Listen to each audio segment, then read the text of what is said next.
अपने इर्द गिर्द देखेंगे तो हमें ऐसी बहुत सारी चीजें मिलेंगी जो शक्ल में क्या होंगी, गोल।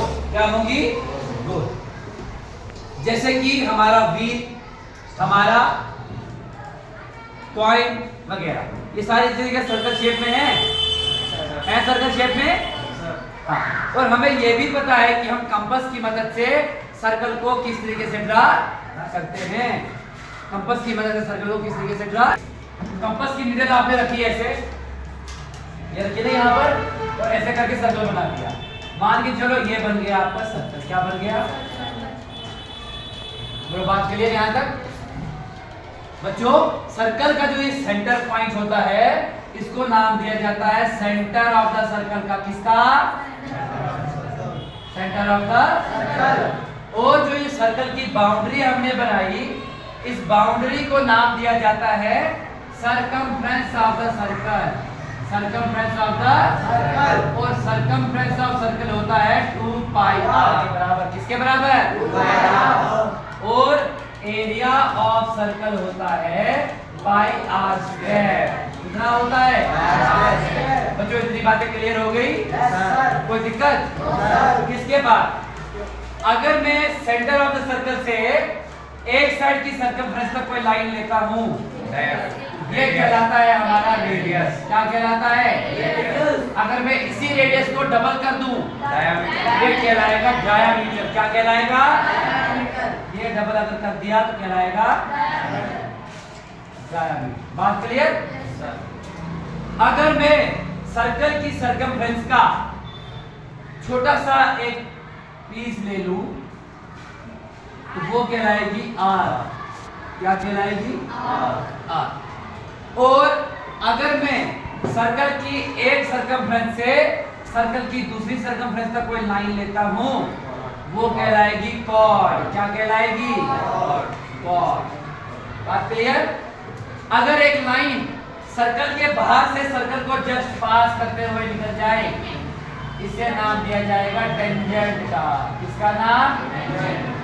बच्चों इतनी बातें क्लियर हो गई? Chord, diameter, arc, radius, centre of the circle और टेंजेंट। और सर्कमफ्रेंस ऑफ सर्कल होता है 2 पाई r और एरिया ऑफ सर्कल होता है पाई r। बच्चों इतनी बात क्लियर हो गई? फिर सर्कल के होते हैं 3 पार्ट्स। कितने पार्ट्स, 3 पार्ट्स होते हैं। एक पार्ट होता है वो जो सर्कल के अंदर लाई करेगा, एक पार्ट होता है वो जो सर्कल के ऊपर लाई करेगा, एक सर्कल के बाहर। इसको मान के चलूंगा A, इसको B और इसको C। बच्चों जो सर्कल के अंदर लाई करेगा उसे कहा जाएगा इनसाइड द सर्कल। क्या कहा जाएगा, इनसाइड द सर्कल। सर्कल के ऊपर लाई करेगा उसे कहा जाएगा ऑन द सर्कल। जो सर्कल के बाहर है उसे कहा जाएगा आउटसाइड द सर्कल। जो सर्कल के होते हैं 3 स्लाइसेस। कितने स्लाइसेस, 3 स्लाइसेस। पहली स्लाइस होती है ये, ठीक है, दूसरी स्लाइस होती है ये, और जो तीसरी स्लाइस होती है उसे हम बाद में डिस्कस करेंगे। जो ये वाली स्लाइस होती है इस शेप की, इसे नाम दिया जाता है सेक्टर। इसका सेक्टर। इसे नाम दिया जाता है सेगमेंट। इसका सेगमेंट। याद रखने के लिए सेक्टर को नाम दिया जाता है पिज्जा स्लाइस का। इसका सेक्टर दिख रही है तो पिज्जा स्लाइस। सेगमेंट याद रखने के लिए रोटी स्लाइस। इसका नाम, बात क्लियर? एक और टाइप की हमारे पास स्लाइस होती है, उसे हम बोलते हैं सेमी सर्कल। क्या बोलते हैं, सेमी सर्कल। सेमी सर्कल होता है हाफ ऑफ द सर्कल। क्या होता है, हाफ ऑफ द। अगर मैं डायमीटर से सर्कल को 2 बराबर हिस्सों में डिवाइड करूंगा वो कहलाएगा मेरा हाफ ऑफ सेमी सर्कल। क्या कहलाएगा बच्चों? अब यहाँ पर आपने बोला कि कॉर्ड होती है सर्कल के एक सर्कमफ्रेंस से सर्कल के दूसरे सर्कमफ्रेंस। तो क्वेश्चन ये खड़ा होता है कि जब मैंने डायमीटर को भी तो एक पॉइंट से दूसरे पॉइंट से रिप्रेजेंट किया, तो क्या ये कॉर्ड नहीं कहलाएगी? ये भी कॉर्ड कहलाएगी, but this is the longest chord of the circle. Longest chord of. बात क्लियर? इतने पॉइंट में कोई दिक्कत?